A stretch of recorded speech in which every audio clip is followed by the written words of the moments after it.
پاکستان اور پاکستان سے باہر بسنے والے تمام دوست احباب کو ایک بار پھر السلام علیکم۔ آج خلاف معمول ہم پاکستان کی بات نہیں کریں گے، بلکہ ترکیے کی بات کریں گے۔ ترکیے میں 14 مئی کو انتخابات ہو رہے ہیں۔ حالانکہ بہت یہ خدشہ تھا کہ شاید یہ انتخابات نہ ہو سکے، کیونکہ 5-6 فروری کو وسطی اور جنوبی ترکی کے کچھ علاقوں میں بڑا شدید زلزلہ آیا، 50,000 سے زائد ہلاکتیں ہوئی، کوئی 1.5 کروڑ سے زائد لوگ متاثر ہوئے اس سے، اور بڑے وسیع پیمانے پہ بربادی ہوئی۔ اور اس میں کہا یہ جا رہا تھا کہ شاید انتخابات ملتوی ہو جائیں، لیکن نہیں ہوا جناب۔ اور جو صدر ایردوان صاحب نے کہا کہ نہیں، ہم وقت پہ اپنے انتخابات کروائیں گے۔ اب صورتحال وہاں پہ کیا ہے اور لوگوں کا موڈ کیا ہے؟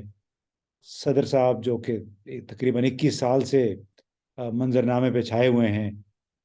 ان کا کیا مستقبل ہے؟ اس کے لیے ہم نے آج سوچا کہ بات کر لیں افتخار گیلانی صاحب سے۔ ہیں تو کشمیری، لیکن اس وقت انقرہ میں ہیں، ترکیے کے دارالحکومت میں، وہیں پہ وہاں سے رپورٹنگ کرتے ہیں بھارتی ذرائع ابلاغ کے لیے بھی۔ تو افتخار صاحب، بہت بہت شکریہ، آپ نے ہمیں وقت دیا۔ السلام علیکم۔ وعلیکم السلام، بہت بہت شکریہ آپ کا۔ کیونکہ یہ ایسا الیکشن ہے کہ جو پوری دنیا میں اس وقت دنیا کی نگاہیں اس الیکشن کے اوپر ہیں، تو یہ بہت ہی آپ نے اچھا کیا کہ اس الیکشن کے حوالے سے جنوبی ایشیا میں، کیونکہ بہت ساری ایسی خبریں بھی آ رہی ہیں جو وہاں کے نیوز پیپرز میں جو کہ اس الیکشن کو بہت اچھی طرح سے ڈپکٹ نہیں کر پا رہی ہے۔ یہ دنیا بہت ہی کے لیے اچھی کیوں کاورج نہیں دلچسپی کر کا رہی۔ باعث ہے یہ الیکشن؟ ایک تو ایک تو ٹرکی ہے، دوسرے پچھلے 20 سالوں کے اندر جو ہے ٹرکی ایک دنیا کی ایک کافی بڑی ایک لاجسٹک پاور بنی ہے۔ G20 کا ممبر ہے ٹرکی۔ ایک بہت بڑی اکانومی ہے یہ۔ لہٰذا جو دوسری سب سے اہم چیز یہ ہے کہ جو کہ 20 سالوں سے پریزیڈنٹ اردوغان نے جو ہے خود ان کی اپنی شخصیت اتنی زیادہ بھاری بھرکم گلوبل شخصیت ہے، اور ان کا فیوچر اس کے حوالے سے جو ہے پورے نہ کہ صرف مڈل ایسٹ میں بلکہ پورے امریکہ سے لے کر پورے کوریا تک، جاپان تک جو ہے نگاہیں اس الیکشن کے اوپر ٹکی ہوئی ہیں کہ ان کا فیوچر کیا رہے گا اس الیکشن کے بعد۔ اور آپ نے بہت ہی جو تمہید آپ نے جو کی اس میں آپ نے کہا کہ الیکشن جو ہے انہوں نے اپنے وقت پر کیے، اپنے وقت سے بھی 1 مہینہ پہلے ہی کیے الیکشن، جبکہ یہاں پر جب یہ زلزلہ آیا تھا، زلزلے کے بعد آوازیں اٹھ رہی تھی یہاں پر کہ الیکشن جو ہے ملتوی کیا جانا چاہیے اکتوبر میں، یا ہو سکتا ہے اگلے سال الیکشن ہونا چاہیے۔ ان کے پارٹی کے اپنے وائس پریزیڈنٹ جو ہے، مجھے یاد ہے انہوں نے اسٹیٹمنٹ دے دیا تھا، وہ الیکشن کو مؤخر کرنے کا مطالبہ کر رہے تھے، لیکن اس کے اگلے ہی دن اردوان نے اناؤنس کر دیا کہ الیکشن جون میں نہیں، جب ان کی ٹرم ختم ہو رہی ہے، بلکہ مئی میں ہی کروائے جائیں گے الیکشن، تاکہ جو نئی گورنمنٹ آئے وہ اپنی پوری فل میجورٹی کے ساتھ، فل فورس کے ساتھ ریہیبلیٹیشن سٹارٹ کرے۔ اچھا، لہٰذا ایک بہت اس سے بڑی یہ کس چیز کو ظاہر کرتا ہے؟ یہ ان کا ایردوان صاحب کا اعتماد ہے، یا وہ بہت کانسٹیٹیوشنلسٹ ہیں کہ ہمارا جو کام جس وقت پہ ہونا ہے اسی وقت پہ کرنا چاہیے؟ کیا وجہ ہے کہ وہ ادھر ادھر نہیں ہوئے، بلکہ وقت سے پہلے ہی انہوں نے کہا کہ ہم میدان میں کود پڑتے ہیں؟ ایک تو دونوں چیزیں اس میں ہیں۔ ایک تو ان کا یہ کہ اگر اس وقت جو ہے، اگر الیکشن جتنا زیادہ ڈیلے ہوتے جائیں گے،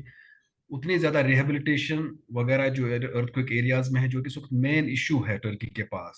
وہ ڈیلے ہوتا جائے گا۔ جتنا وہ ڈیلے ہوتا جائے گا تو وہ جو اس وقت گورنمنٹ ہوگی، جو اس کا الیکشن لڑ رہی ہوگی، ان کے سر پر ان کو جو ہے اس کا خمیازہ بھگتنا پڑے گا۔ لہٰذا اس وقت آپ الیکشن کرو، اس وقت آپ پرومیسز کرو لوگوں کو۔ اس وقت ان کا پرومس ہے کہ انہوں نے جو ہے 3 لاکھ گھر ان کو بنانے ہیں 1 سال میں، اوور آل جو ہے 6 لاکھ گھر ان کو مفت بانٹنے ہیں۔ جو 3 لاکھ گھر کی جتنی بات کی، اس میں ان کے فاؤنڈیشنز آلریڈی ڈل چکے ہیں پچھلے 1-2 مہینوں میں۔ تو اس وقت بالکل ایک تو پازیٹیو یہ ہے کہ انہوں نے جو ہے اندازہ کیا کہ اگر میں الیکشن جتنا ڈیلے کروں اتنا ریہیبلیٹیشن جو ہے اتنا ڈیلے ہوتا جائے گا۔ اور دوسرا اس کا یہ ہے کہ سیاست اس میں یہ ہے کہ اس وقت جو ہے پرومیسز کے اوپر وہ الیکشن جیت سکتے ہیں، جبکہ 1 سال کے بعد جو کارکردگی پر ان کو الیکشن جیتنا تھا۔ اچھا، یہ بتائیں کہ 2002 میں یہ جسٹس اور ڈیولپمنٹ پارٹی ان کی ایک جو ہے وہ برسر اقتدار آئی، اور اس دوران ان کی کوئی مؤثر اپوزیشن نہیں ابھر سکی ہے، بلکہ جو ایک اپوزیشن پارٹی تھی، پیپلز ریپبلکن پارٹی ہے، CHP،